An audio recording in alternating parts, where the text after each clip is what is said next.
You said late 80s. Damn, that's when she was working at the house. Yeah, but not, yeah. But I was giving her work. Yeah,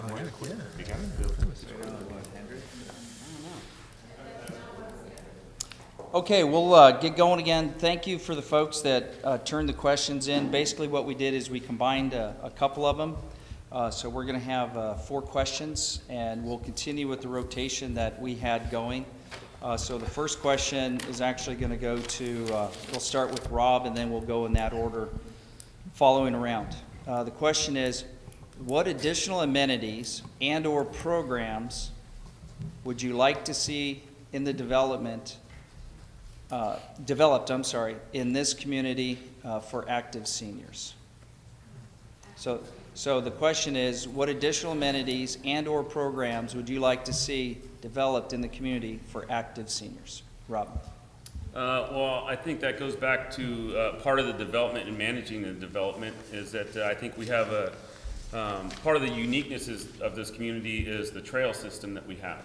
And as development progresses, I think it's going to be important. I think it would be a fantastic amenity to maintain or restructure however we need to do it, that trail system, and even make it better, make it bigger, because I think those trails for walking, biking, nature, I think that's a fantastic amenity for the community. So that's one of them.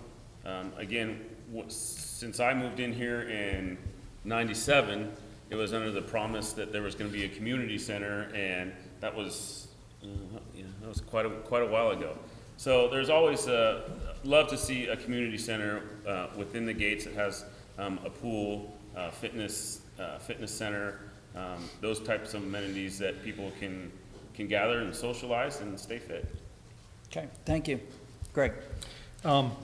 Yeah, I was definitely going to say a fitness center, but I don't know that it needs to be elaborate with a pool and everything, but certainly some kind of a fitness center that's on site, on the property, where seniors can go down and use it, accessible anytime.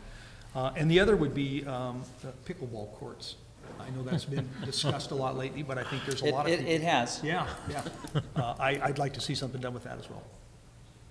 Okay, thank you. Jeff. Well, now that I am a senior, and I drive into Folsom 4 days a week to 24-hour fitness, and I would love to see some kind of a fitness center here for the seniors. Not just the fitness center, but also classes that could be geared to the seniors. And of course, it would be nice to see that coordinated at some point with a pool that's centrally located. That's kind of on my wish list, but Okay. more to follow, I guess. Thank you. Alex. Well, the problem with going last is you may not have any original ideas left. So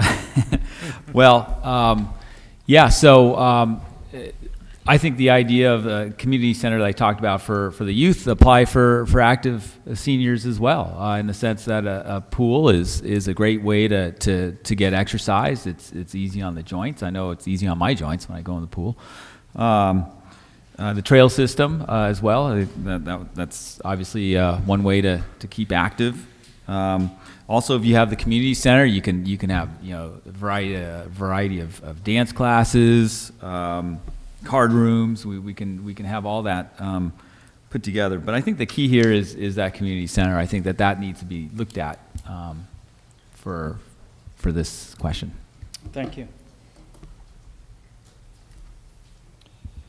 Question B, and it'll go to you, Greg. How would you deal with multiple homeowner associations in the community?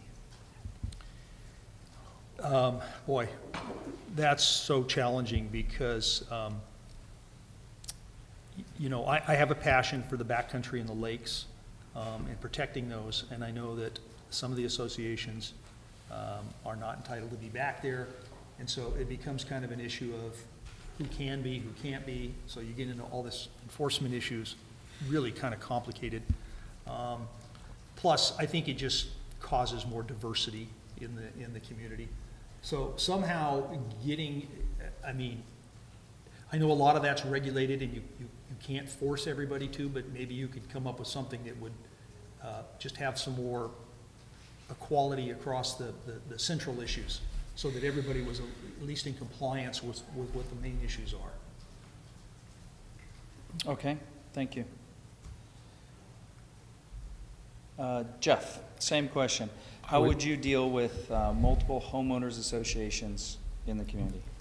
Well, I was shaking my head at the same time that Mr. Mason was about that question. You have so many personalities. I've dealt with homeowners association litigated claims, and personalities get involved, and feelings get hurt. I think the first thing you got to do is you got to sit people down and talk. You really have to start with that process of talking about it, and then try to find an amiable solution that all parties can sign off on. And not everyone's going to be satisfied, but you've got to start that process. Okay, thank you. Alex?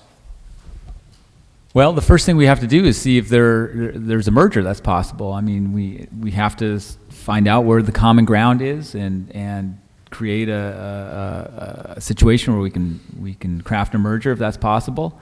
If not, then that's gonna create other challenges. So we have to sit down and work with how to move forward and look at whether a merger is possible. And if it's not, well, we're gonna have to face that then too. Okay, thank you. Rob? Well, in the interest of not repeating everything that three people just said, honestly, knowing the complexity of some of the issues that come along with that, myself, I don't have the expertise to just give an answer with that. I think that would take several board members, and the board as a whole, sitting down and discussing how and what's the best way to go about dealing with those situations. Myself, I just don't have that expertise and enough information at this juncture on how to deal with that. Okay, thank you. Jeff, this goes to you. Question C. How would you improve the relationship between RMA, CSD, Rancho Murieta Country Club, and other HOAs? It's not a loaded question. Good guy. Well, I'll need a group consensus on that one. As I get older, my three favorite words are "I don't know." Again, it comes back to what I used to do with mediations. You have to get people, first of all, motivated and want to sit down and talk about it. If you've ever seen a mediation where people come in just madder than holy dickens, and you just try to get people to calm down. I think if we can find some common ground, what can we first agree on, and then go from there. But I don't have any specifics for you because I really don't know enough of the details to give you an appropriate answer. Okay, thank you. Alex? Yeah, tough question. So, is there, I mean, I know we're probably all committeed out, but is there a committee that deals with that already? Are there members of the golf course board and the RMA and the CSD that are meeting on a regular basis?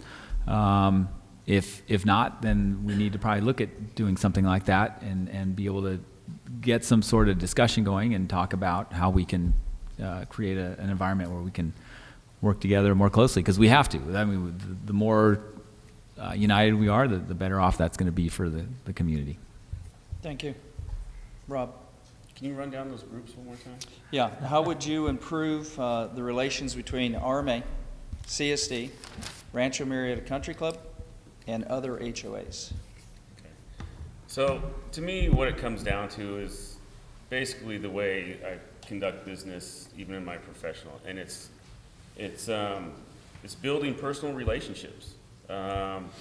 If there's people on the CSD board that I need to work with, and I see them at a ETC event, I'm going to go up and say hi to them, offer them a glass of wine, and maybe sit down and have a glass of wine with them and build that personal relationship.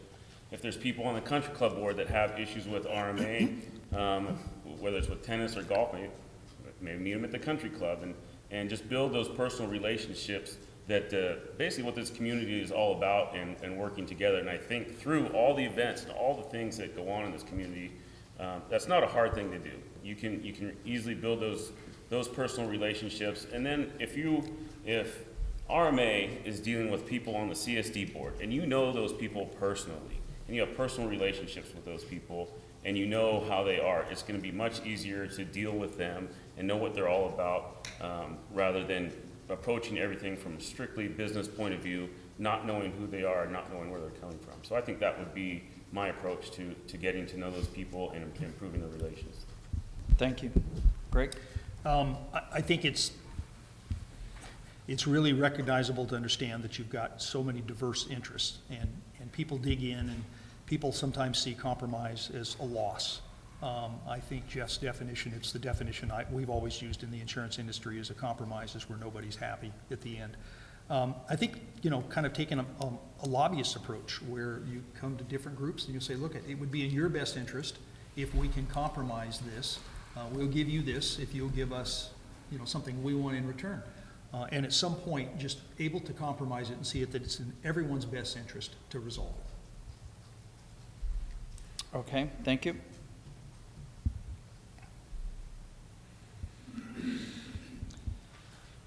This is question D, and it'll go back to Alex. Some of you may have already answered this, but are there any special talents, training, experience you would like to mention?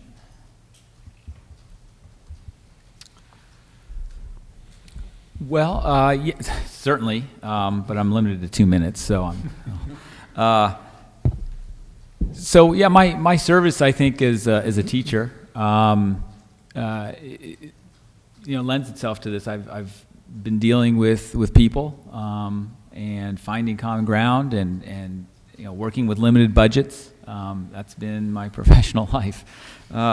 So that's something that I think I can bring to the table. I've also volunteered to work in national parks. I've spent 3 summers doing that, and so I know what balancing public access with preservation is about. I mean, that's something that our national parks do.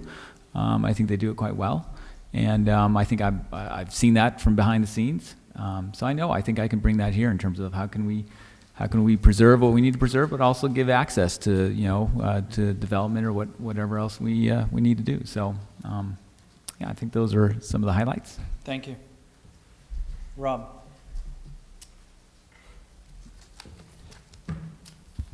Honestly, I think that I spent 22 years in law enforcement, so decision-making, following policy, even looking at policy and deciphering policy sometimes can be a challenge, but those are probably a couple of my fortes. Other than that, I'm pretty easy to get along with, easy to work with, and I think, honestly, I think those are important characteristics anytime you're part of a board like this. Thank you. Greg? I think that my skill set as an investigator, the reason I have that is because initially when I started this career, I just had a real desire for the truth. And so I always conducted my investigations to say, let's just find out what the facts are, let's find out what the truth is, and then we'll make a decision. And whatever that reveals, we'll just live with it. And I think that's the same kind of thing. I think that decisions are best made when everybody's being honest and everybody really understands what the challenge we have is and how we're going to deal with it. And let's just get all that information out on the table and resolve it. Thank you. Jeff? Well, I was the owner of an 11-state mediation business and homeowners association and construction defect litigation claims. So I've dealt with those entities before. I've worked on 2 nonprofit boards and also on 1 political board. But more important than that is that as I get older, recognizing when I don't have the answer and going to someone and getting it. And I think as we all get older, we get a little bit of humility, and that's a good thing. Thank you. I'm going to give you 2 minutes to give just a closing statement, if you will. And so we're going to start with Alex and then just work our way down. And again, limited to 2 minutes. Go ahead.